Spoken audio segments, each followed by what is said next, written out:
Welcome to মনোমিতের পাঠশালা। সকলকে মনোমিতের পাঠশালায় স্বাগত। গতকাল এক ভিডিওতে আমরা বুঝেছিলাম যে দ্বিঘাত সমীকরণ কি এবং তার আকার সম্বন্ধে আমরা পড়েছিলাম। দ্বিঘাত সমীকরণের সাধারণ আকার হচ্ছে ax² + bx + c = 0। এই আকারে যদি থাকে তাহলে আমরা বলেছিলাম সেটা একটা দ্বিঘাত সমীকরণ হবে। এখন দেখো, আমি একটা কোশ্চেন নিয়েছি x + 3/x = x²। এটা একটা যে কোনো একটা সমীকরণ তো বলাই যায়, কারণ চলও আছে, মধ্যে সমান চিহ্ন আছে। এখন এটি দ্বিঘাত সমীকরণ হবে কি হবে না? তো আমরা জেনেছিলাম যে দ্বিঘাত সমীকরণের সর্বোচ্চ ঘাত কত হয়? 2। তো এই সমীকরণটাই দেখো সর্বোচ্চ ঘাত 2 দেখতে পাচ্ছ। তাহলে তুমি সেই 2 দেখে করে চলে এলে যে এটা একটা দ্বিঘাত সমীকরণ হবে। কিন্তু সেটা যদি করো তুমি ভুল হয়ে গেলে, কারণ এটা কিন্তু ax² + bx + c আকারে সাজানো নেই।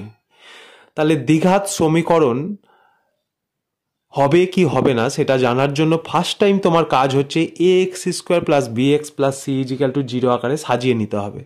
তাহলে দেখো এটাকে আমি কিভাবে সলভ করছি।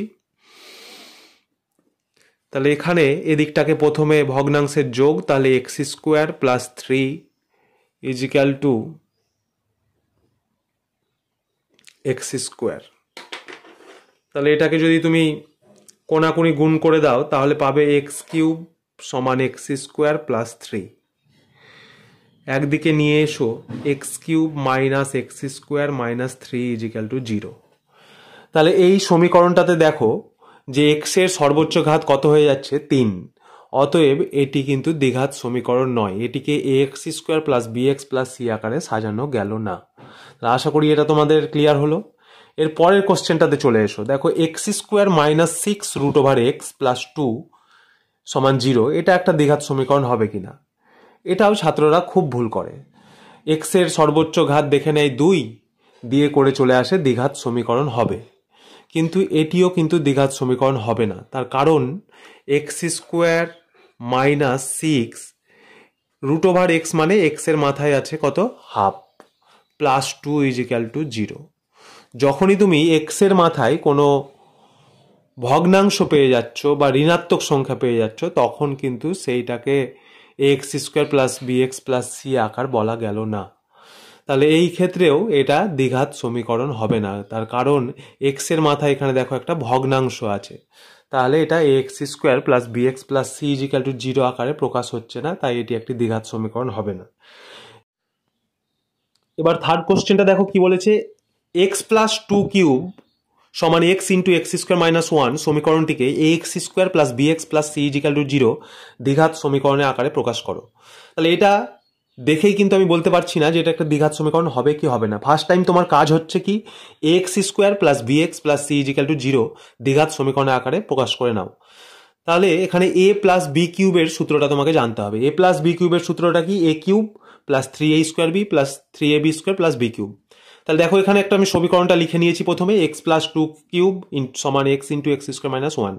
a + b³ এর সূত্রে আমি এটা ভেঙে নিলাম। a³ + 3 × x² × 2 + 3 × x × 2² + 2³ সমান x দিয়ে এই দুটোকে গুণ করে নিলাম। তাহলে x আর x² গুণ হয়ে x³ - x হয়ে গেল।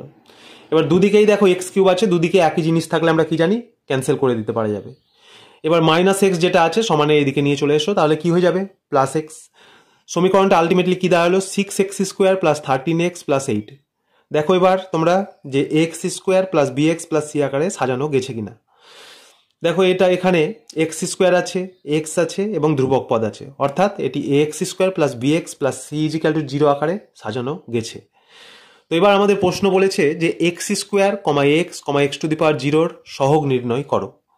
সহগ মানে কি? সহগ মানে হচ্ছে x² এর সাথে যেটা এখানে গুণ আছে সেটাই হয়ে যাবে x² এর সহগ।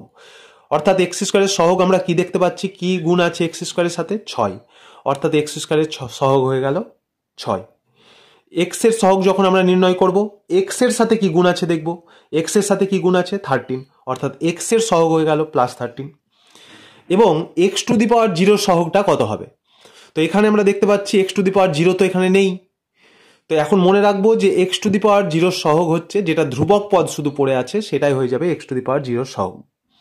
তো এটা কেন হলো স্যার? এখানে তো x to the power zero নেই, মনের মধ্যে তোমাদের এতক্ষণ কোশ্চেন উঠছে। তাহলে এখানে দেখো যে 8 পদটা আমরা দেখতে পাচ্ছি, সেটাকে আমি এখানে লিখে দেখাচ্ছি। 6x square plus 13x plus 8 এর সাথে আমি অন গুণ করতেই পারি, কারণ অন গুণ করলে আনচেঞ্জ থাকবে নাম্বারটা। তাহলে 6x square plus 13x plus 8 into, আমরা সূচকে কি জানি যে কোনো চলের মাথায় বা কোনো সংখ্যার মাথায় যদি আমরা 0 লিখি তাহলে সেটা হয়ে যায় 1, অর্থাৎ আমরা 1 এর পরিবর্তে কি লিখলাম? X to the power 0। এবার দেখো তো এক্স টু দি পাওয়ার 0-র সাথে কে গুণ হয়ে আছে? 8, অর্থাৎ এক্স টু দি পাওয়ার 0-র সহগ কত হয়ে গেল? 8। তাহলে এখান থেকে আমাদের সহগের কনসেপ্ট ক্লিয়ার হলো, এবং আমরা কোনো সমীকরণকে দেখেই বলে দিব না যে এটা একটা দ্বিঘাত সমীকরণ হবে কি হবে না। হতেও পারে, না হতেও পারে, আমরা কি করে বুঝবো? সেটাকে প্রথম কাজ হচ্ছে তোমার ax square plus bx plus c equal to 0 ফর্মে সাজিয়ে নাও। যদি সেখানে সর্বোচ্চ ঘাত 2 হয় তাহলে ওটাকে আমরা কি বলবো? দ্বিঘাত সমীকরণ। আর যদি না হয় তাহলে দ্বিঘাত সমীকরণ বলা যাবে না। আর কালকে আমি পড়াতে গিয়ে একটা জিনিস বলেছিলাম, তোমাদের কাছে এটা কোশ্চেন থাকছে, দেখি তোমরা কেমন পড়াশোনা করছো, তোমরা কমেন্টে উত্তর দিও। দ্বিঘাত সমীকরণকে যদি তুমি লেখচিত্র আঁকো দ্বিঘাত সমীকরণে, তাহলে সেটা কি আকৃতির পাওয়া যায়? অ্যান্সার দেবে কমেন্টে। আর রৈখিক সমীকরণের সর্বোচ্চ ঘাত কত হয়? রৈখিক সমীকরণের সর্বোচ্চ ঘাত হয় কত সেটা কমেন্টে লিখে জানাও। এবং রৈখিক সমীকরণের লেখচিত্র তুমি যদি আঁকো তাহলে সেটা কি ধরনের লেখচিত্র পাবে? এই দুটো জিনিসই আমি গত ভিডিওতে পড়িয়েছি। আজকে তোমাদের কাছে কোশ্চেনটা জানার জন্য বললাম, তোমরা কমেন্ট সেকশনে কমেন্ট করবে। তো আজকে দেখো তোমরা এই জিনিসগুলো বুঝতে পারলে কিনা, যে দ্বিঘাত সমীকরণের বিভিন্ন আকার নিয়ে আমরা আলোচনা করলাম, এবং X square X to the power 0 সহগ তুমি কি করে নির্ণয় করবে সেগুলো বলে দিলাম। তো এগুলো কিন্তু পরীক্ষায় 2 নম্বরের শর্ট কোশ্চেন হিসেবে তোমরা দেখতে পেতে পারো।